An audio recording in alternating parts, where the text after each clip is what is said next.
ngombuzo osubhekise kuwe ukuthi ngempela yini le eyenza ukuthi wena kube nzima ukuthi uqhubeke nempilo kodwa uqhubeke nokuthi ke futhi ukuzibandakanye kumdavazo ne-ex yakho. Yini le dala ukuthi wena ungaqhubeki nempilo? Dokotela, ilolu daba esithi asilithinte. Yes. Mina ngizokutshela dokotela ukuthi isikhathi esiningi ngikhuluma ngengxenye yabantu besilisa. Into enye ebidala ukuthi abantu besilisa mhlambe kube nzima ukuqala ubudlelwane nomuntu noma nowesifazane ukuthuna ingane. Into yokuqala zokuqala ayibuzo lo wesilisa ufuna ukuthola ukuthi ubaba wengane usaphila noma akasekho. Okay. Bese enye futhi into edala ukuthi abantu besilisa bangayikwazi ukuyimukela indaba yokuxoxelwa nguwe dokotela ukuthi une-best wena, ne-best friend, male best. Yabo? Okay. Ingoba besilisa bona angithi yabo ukuthi ungene ecathulweni zokuba umuntu wesilisa. Bese ekuphikisa, uma ekuphikisa wena ukhuluma ohlangothini lokuba umuntu wesifazane, yena ekhuluma ohlangothini lokuba umuntu wesilisa. Ukhuluma yena ngoba uyazi ukuthi njengabantu abamahanda dokotela iyahlala nje efosini. Mawuthatha wena umbeka ekutheni mangene kwi-parking yokuba yi-friend. Yes. Akanankinga. Uyazi ukuthi uzongena kanjani. Uyazi ukuthi uzongena kanjani. Yeah, mhlawumbe naleyo nto nokuthi ayikho. Nalena-ke le yokulala inayo lento ukuthi u-ex kuyaphindeka kuyena amanzi la kamakhona. So mhlawumbe ngeke ngibingelele kubalaleli kuqala njengobalaleli bethu Ukhozi sibathanda kakhulu. Ngi-live ku-YouTube ka-Dr. Nomcebo Mthembu namhlanje ngenxa ye-network eshayayo. Alright, so ngiyazibulisa nezithando zethu ezikhona lapho. Nabangangitholi kwezinye inkundla bangene nje ku-Dr. Nomcebo Mthembu network lapha ku-YouTube bazongithola khona. Alright. Now Shengu mhlawumbe ngizozama ukuthi okuningi ngizokusho ngikusheshise because I think kubalekile ukuthi umlaleli ahlale naye sefundisekile ngoba abantu abaningi bastaka kulento ukuthi yindaba ngiphindela back kumuntu esengadlula kuyena or lo muntu othola ukuthi u-ex uyalala naye azitshela ukuthi kusho ukuthi sesobuyelana kanti mhlambe akunjalo. So kubalekile simfundise umlaleli ekhaya ethi meliphela uhlelo namhlanje ebese efundisekile wacaciseleka ngaye kuze abe nemibuzo azozibuza yena kwayena nangempilo yakhe nento azenzayo. So yini into eyenza ukuthi umuntu aphinde ku-ex wakhe nokuthi alale? Ukuphinda lokho akusho ukuthi uphinde ukuthi ngiyabuyelana, but nibuyela nje ukuthi nizodavazana nje kuphela lapho enihlangana khona. Alright. Now iqiniso leli Mshengu, if abantu sebehlukene akwenzeki ukuthi umuntu angamcabanga u-ex wakhe. Okay, for whatever reason uzomcabanga u-ex wakhe and uzocabanga nomdavazo wa-ex wakhe. Okay, kuphela abanye abantu aba-act kulowo kucabanga lokho kugcina nje kuwumcabango akushiye lapho. Okay. Now kuba nezathu eziningi ukuthi omunye umuntu wayesoke emcabanga u-ex ngaleso sikhathi mhlambe ulonely, mhlambe uyasaba ukumove on lo muntu, mhlambe kunezilonda ezingapholanga ufuna ukusivuselela futhi leso silonda futhi so lobo buhlungu ngoba mhlambe ubizwa naye isona leso ubuhlungu leso baleso silondo leso. So bana sike singene ku science ngoba kubalekile ukuthi umlaleli az understand naye ukuthi yini lento angazazitshela ukuthi yingoba mhlambe kuuthando la ngempela yini lento engenza ukuthi ngibuyele kuyena na. So if ngizongena ku science nje Mshengu ngikhumbula ukuthi if kuukuthi umuntu niyathandana naye ingqondo ngemizwa ngithi ingqondo yona imizwa user from ingqondo ngithi but ingqondo ikhula ngama chemicals. Alright. So if umuntu uyamthanda ngesikhathi nidavazana nisondelana nithandana nomuntu kuba khona ama chemicals emzimbeni wakho akhishwa ukuthi wena usondelene nalowo muntu. Alright. So ngesikhathi umthanda lo muntu wakho kuba nale hormone yokuthi kuthiwa i-dopamine by the way leyo hormone lekuthiwa u-dopamine ifana nsene hormone ekhishwa umzimba wakho uma ubhema ama drugs wena. That is why kuthiwe uthando lifana ne-addiction. Okay, lifana newunga because lento abantu abasoke bebhema ama drugs bebhema iwunga exact same chemical ekhishwa ingqondo yakho. Le chemical ethi lento ngiyayithanda, le chemical ethi lento ngiyayijabulela, le chemical ethi lento ngizizwa ngizuzile if ukuthi ngiyayenza, lento if ngiyenzile ngizizwa angathi nginogqozi ngimotivated if ngiyenzile. So nothando kuba njalo. So uthanda umuntu uba nogqozi uzizwa angathi you know kubuye nokuzethemba kwena. Na ubona ukuthi kwenzekalani if senihlukene nalomuntu ngoba le chemical lesiqala yenze njani yehla manje emzimbeni wakho. Okay, so ngesikhathi siyehla le chemical kwenzeka kuwena kwenzekani ke manje kuwe nomzimbeni wakho manje ingqondo isifuna leya chemical ukuthi injabulo bilapha. So manje ngesikhathi le chemical le ebekade kuyiyona kade ikujabulisa ngesikhathi seyehla kwenzeka same nomuntu obhema iwonga noma odla ama drugs uba nalokho kulangazela kokuyifuna lento wena utshelwa ufuna umuntu kanti leya chemical yakho ekade iphuma ngoba kade unalwa muntu esiyenza manje ukuthi umlangazele ugcine manje uyamcabanga all the time lo muntu unama memories ucabanga izinto ekade nidlule kuzona uzitshela ukuthi usuyamkhumbula kanti ingqondo izama ukwenza indlela yokuthi hey i-withdrawal yabona isifuna ukuthi akubuyele leya chemical manje le ebekade uyizwa ngesikhathi unalomuntu alright khumbuleke ukuthi physically ke ngesikhathi nidavazana one of the things ezizokwenzeka ukuthi uma udavazana nomuntu wakho kukusondela angithi so uyabonda niyasondelana kuba naloko akuxhumana ko physical komzimba so ngesikhathi nakhona nixhumana nalomuntu ngesikhathi kumnandi nithandana kuba nale hormone okuthiwa oxytocin leyo hormone leyo lokuthiwa i-love hormone but leyo hormone ile yokubonda uzizwe futhi angathi uphephile uma unalomuntu okay but ubonda ngani physically so manje uthi lo muntu ifesesuka eduze kwakho useyehla manje uoxytocin ngaphakathi but manje umzimba uyayidinga leya feel good akade eyithola so kuzokwenzakalani ke uma esehla lo oxytocin okade kwenza wena ufila ngathi usondelene nalomuntu le oxytocin akade kwenza uzizwa ngathi uphephile muna lo muntu so meaning suzozizwa wena ungasondelena ngathi lo muntu kude njengengane elahlekelwe unina okay sibiza ngokuthi separation anxiety leyonto soba nexhala lokuthi ngihlukene kunokuhluka kune gap so nakuwena ubone sihlokozane nje umphefumulo wakho kuba ngathi khona nje into engilahlekele kanti ngoba sokwehleke leya chemical leya ngoba yokuthi lo muntu manje senihlukene siyahla manje leya chemical but ngaphezulu kwaloko sugcina even wena suzizwa manje ungaphephile so the minute usizizwa ungaphephile ngoba leya hormone bekwenza uzizwa ngathi uphephile ngoba useduze kwakhe alright suzizwa ungaphephile ungaphephi ukwenzani ukwenza usaba ngesikhathi ususaba kwenzekalani umzimba wakho ukhipha le chemical stress manje ukuthi uyasaba le ekwenza ukuthi ube nexhala suba ne stress ke manje sukena ne depression suba nokusaba ne stress esihambisana nokuhamba kwenhliziyo ebhlungu ukuthi sulahlekelwe lo muntu manje kumzimba wakho awukufuni lodwa usifuna stress umzimba uzothi yini engayenza kuze manje ngiqede le chemical manje ukuthi mina ngine stress angiphephile ngenze njani so if u-X esesondela kuwena kuba ngathi kuyisicazululo ngoba nansi impendulo uyabona naku la leya chemical yami yaphela lapha yakulwa muntu so if ngisondela kulo X if ngilala naye isikhashana umzimba wakho uzoyinyusa futhi leya chemical kuba ngathi uyibheme uyitholile iwunga encane yokuthi ubheme kuthi gozololo kancane okay but you realize ukuthi lo gozololo wamanga ngoba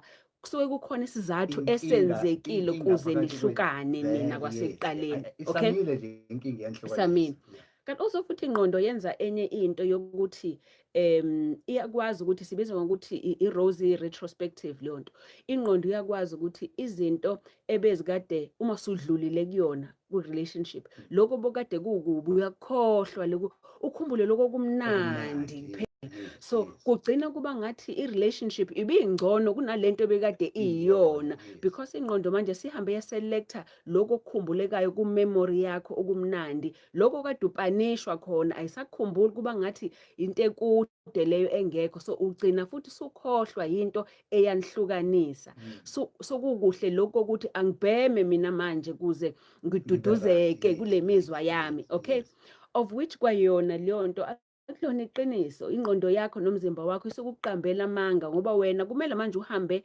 kulama steps enhlungu ukuthi uzufike la okumele ukuthi uzuphole khona alright but ikhona ke lapha abantu abaningi abagcina beba stuck khona ngoba usezogcina manje esephinde ku X ngoba omunye umuntu uzophinda ku X ngoba esaba ukuthi usaba ukuhila usaba ukuthi kufanele adlule kule stage sokuthi manje kufanele ngizile manje ukuthi sengishonelwe le relationship manje ngoba akuhle akumnandi vele nje ukushonelwa i-relationship okay kunezigaba okufanele udlule kuzona ezibhlungu so omunye umuntu usoke saba nanokuthi ngizodlula kulobhlungu okungcono angiphinde khona kanti uphinda khona yolanda obunye ubhlungu kulonto okay Omunye afuna ukuphindela uthalale no-ex ngoba ngempela uzizwa eyedwa, uzizwe lonely, ukhumbula ukuthintwa, ukhumbula ukududuzwa, okay?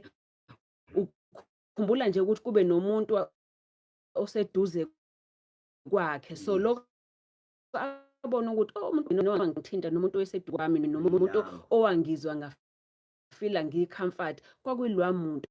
Okusho ukuthi njengoba ngilonely ngidinga yena. Okay, kanti akusho ukuthi ngoba ulonely wena, kusho kodwa ukuthi udinga yena. Kodwa ngesikhathi ulonely ku-easy ukuthi wena uzitshele ukuthi umnikazi wenjabulo yami ilwa muntu, kanti also umnikazi obuhlungu bakho. Okay, athi lapho sokuqala khona ke manje sokuvela ezinye inkinga ngoba wena uzolala naye uzitshela ukuthi uzoduduza uzovala leya gap leyana, kanti yena mhlambe i-hit and run naye kwayena nje ubefuna either ukurevenge alale nawe or kwayena une-stress le khona uziduduza ngawe. Okay, so ugcina wena suwa even worse ke manje ke kuleza nhlungu okade ukuzona ngoba subuyele umuntu kanti lo muntu akekho kule ndawo okade ukuyona. Alright, now Mshengu, one of the things ngiyabona ufuna ukungena ungaqala ungene ngisaku-foreplay. Okay, so one of the things eyenzayo ukuthi umuntu amkhumbule ngaleyo ndlela u-ex, yes ikhona leyo mizwa, but esikhathini esiningi le mizwa osukuyizwa wena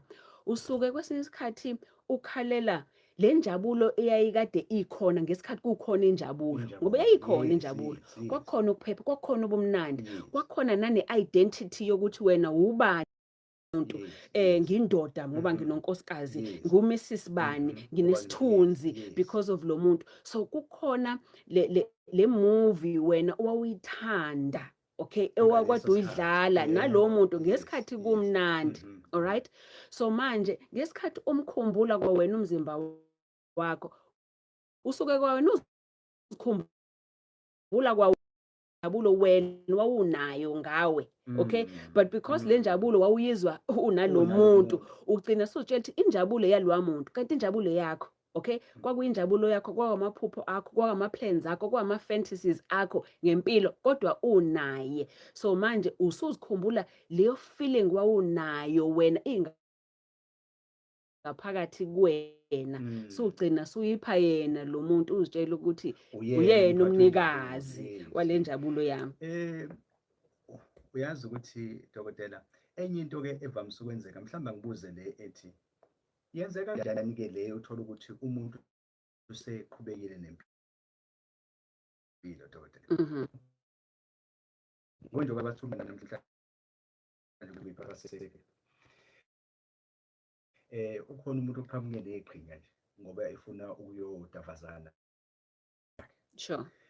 Unaye lo muntu athandana naye, yonke into ihamba kahle, kodwa uqala amanga ke namhlanje dokotela wathi esontweni enkonzweni, kodwa uyazi ukuthi le mpelasonto yonke uzobe odavazana nobaba wenganyana, yabona? Leyo ukuthi ngoba usosothandweni olusha yonke into ihamba kahle, usubuyela kanjani? Okay, uyazi ukuthi Mshengu, one of the things ezenzakalayo kumuntu ukuthi uze wenze lawo maqhinga nje, yazi indaba, yazi injwayelo. Okay, kunabantu abazitshela ukuthi just because umuntu ngimjwayele, okay, agcine secabanga ukuthi ngidalelwe yena kanti ungijwayele. Now khumbula ukuthi u-ex umzimba wakho uyamazi u-ex, umzimba wakho kwesinye isikhathi even nokuvukelwa ungathola ukuthi uvukelwa kangcono ku-ex ngaphezulu kwalo muntu omusha. You know why? Because u-ex, because umjwayele, khumbula ukuthi ngesikhathi kumdavazo, ngesikhathi wena uzovukelwa, one of izinto ehlale sizisho sina ukuthi kuze uvukele kubalekile ukuthi umzimba wakho mawube relaxed, ngoba ngesikhathi umzimba wakho uphumlile u-relaxed, uzizwa uphephile, uzizwa ukuthi ungajajeki, uzizwa uwena, yilapho negazi lakho nemithambo ivuleka, igazi likwazi ukugijima kwizitho zakho zasekameleni kuze kuvuka induku kuvuka ubhontshise kube mnandi imizwa ibe khona. Now u-X because umjwayelo wazi itouch yakhe wazi ukuthi if ekwenza kanje uzokwenza kanje next yena umuntu okuzizwe kuyena angathi ngoba lento ngiyayazi umzimba wakho uyarelaxa kangcono kuyena ngoba umjwayele. Kugcina ngempela because umzimba wakho usuyarelax uzovukelwa even more ngaleso sikhathi naye because umzimba wakho uyarelaxa unaye, okay? But inkinga yila uzovukelwa ngaleso sikhathi leso if kuukuthi niyaphinda no X or sunama expectations so ayisavumi lento ngoba manje sokuvukwa izibhidi lezi ezinye bezikade ziniphethe or mhlawumbe kwayena lo senza excuse manje kuyiphasika is because kukhona already into engekho right kule relationship useyuza u-X manje ukuthi one aziduduze useyuza i-X as i-painkiller yemizwa ngoba kunemizwa angayitholi ngale ayifuna ngapha ku-X so uyamyuza naye lo muntu o-X kuze kuphele lemizwa mhlambe le khona futhi kuyimizwa yokuthi uzizwa mhlambe akafithi kahle kulo muntu esteem yaphansi so uzama ukuzivusa ukuthembeka kwakhe ukuthi hey mina ngiyafunwa ngoba mhlambe lapha akazibone efuna but yazi kunento ongafunakala ukuthi Mshengu silibale ukuthi kunezinto phecelezi sithi ama-attachments uthola ukuthi kunomuntu owakhula ngendlela ethize, alright? And uthanda lo muntu othize njengoba lo muntu lo umkhumbuza ubuyena lokhu akaba uyena kuqala or mhlawumbe lese umuntu wesifazane lo muntu wesifazane lo uyise we umuntu wengamnakile wengamthathi ehamba nabantu besifazane engamnikeza isikhathi or umuntu wesilisa walahlo unina, alright? Lo muntu will always ezama ukuprove ukuthi if nginomuntu lo muntu ngizokwenza sure ukuthi angeke angishiye njengoba ngashiyo umanye uma ngashiyo ubaba. So uthi ifeke ashiywa umuntu thizeni lo muntu always uyoba nepower kuyena uyobehlala njalo efuna ukuthi angibuyele kuloya muntu kanti yena ufuna ukobhanda inxeba lenziwa umzali ngalo muntu lona, okay? Ulahlwa yilo muntu kumkhumbuza ngendlela alahlwa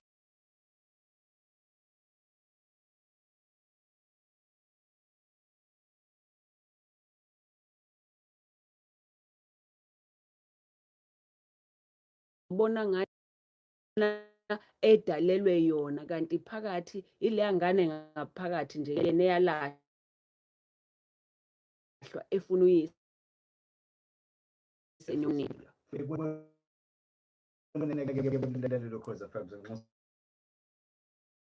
Ungasithinta kwinombolo elula kakhulu 086 002 Ukhozi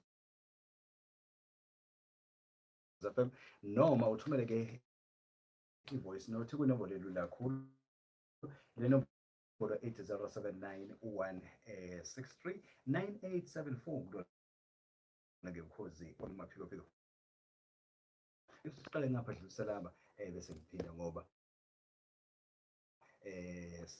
siyaqhubeka nale ngxoxo. Uvuma kanjani ukuthi uyolala ne-ex nize niyodavazana impela naye usafunani kuyena vele ukuthi bukhona yini obuhle noma mhlambe sibheke ubungozi kuqala siqale ngapha bukhona yini ubungozi kulento bese sibheka nokuthi bukhona yini kona-ke ubuhle. Well yeah lalela mhlambe sikhulume ngobungozi ngoba mhlambe ikona okuqavile ngoba kodwa nobuhle bukhona, alright?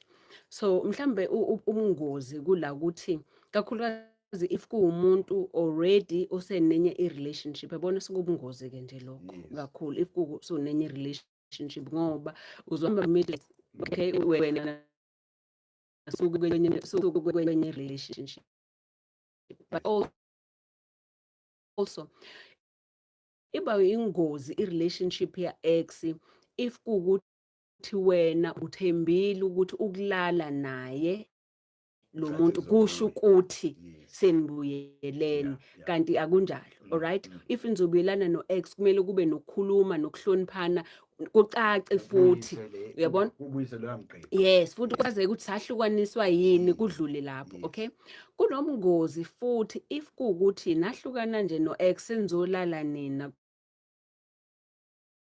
kodwa kwakunamanga,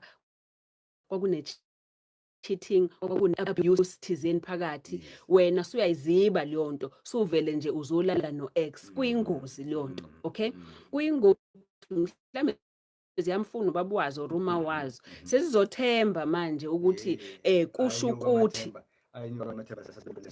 abaleka kanti ziyambona izingane, so kuyingozi lokho. Alright, now kuyingozi kakhulu kodwa kuwena nasengqondweni yakho if kuwukuthi if ulalile nalomuntu kodwa uthi uma eseqedile uzizwe uzinyeza, ingozi leyo. If usulalile naye uzizwe angathi ungcolile, ingozi leyo. If uzinyeza uzizwa ngathi umdinga more, uyalangazela khona lo shoda khona even more, khona isilonda sivusile ngokuthi enze njalo. Or uthi umadeni naye ufisa ngathi ule kubheka ifoni akafona nakasafoni lo muntu, uyingozi futhi if kuwukuthi ukufonela ebusuku kuphela ngesikhathi eqhanelwa, akakufoneli kodwa emini or kwawena uyabona ukuthi angathi uyangifihla lo muntu, uyabona. So khona into ukuthi useve umanyonyo ukuthi uyanginyonyobisa, you know, ngoba iqiniso ilesi sithanda zami, if kuwukuthi ngampela lo muntu kumele angabe niyabuyelana naye naye uyafuna ukuthi kube ne-closure, leyo nto ihamba nokuthula kodwa kakhulu ihamba nengxoxo. Ngoba if kuwukuthi sengiphendula omunye umbuzo wakho wesibili ukuthi if kuwukuthi kunobuhle lapho kumele lobo buhle kuqale kuhambe nengxoxo yokukhulumisana, okay, yokuthi number 1 kwenzekani ku relationship, ngoba kunabantu ngempela wena uzitshela ukuthi wamjolela, mhlawumbe wamjolela wakubamba, senibuyelana nje yena ufuna ukubuyisela kuwena. Alright, so ukuthi nibe ne honest conversation nobabili, ufuna ukukushiya nawe ulimele, yes, ekholelwa ukuthi wamshiya ulimele. Yes, so ukuthi nibe nengxoxo ukuthi nikhulumisane honest ukuthi kwenzekani, sifunani, siyaphi phambili, nomunye asho ukuthi yabo lese ngikhona manje, sokhona umuntu esenginaye, kodwa njengoba sisikhulumisana sinawe sengizimisele umuntu ithini lento. If umuntu uyambona ukuthi uthi hayi nawe xhakela nje sobona ngendlela, akakazimiseli lo muntu loyo, ngoba if kuwukuthi ngempela nizobuyelana nalomuntu akubonakala ukuthi ngempela kukhona ushintsho lokuthi abantu ifelala no-ex, uthi ngoba vele sasivele singayisebenzisi i-condom alale naye engayifakile i-condom. Awu Nkosi, aqhubeke nokulala naye aqhubeke, kanti lo muntu khona usehambe kakhulu, usephethe izifo and kuningi nemoya konke nje kuningi asekuphethe manje lo muntu ledlula khona. Njobe sebuya nje useyi-second hand njalo. Ngaze nge-second hand kodwa kukhona okunye okumsekhondayo akuphethe, uyabona. Yes. So asigijime sibone ukuthi samthola mhlambe noma balelele ababili. Alright, ngoba sibheke futhi nama-voice note Ukhozi FM. Sawubona. Asihluliseza lapho Ukhozi, kunjani? Uthini wena? Bengicela ukubuza mina ukubuza nje kubini. Bengicela ukuhlukanisela ngoba kune-ex boyfriend bese kube ex-girlfriend. ubaba wengane umuntu osevalisiwe.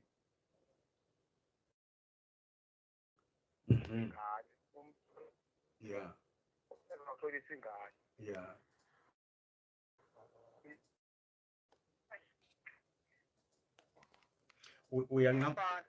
Uyangamuka ke uyaqhamuka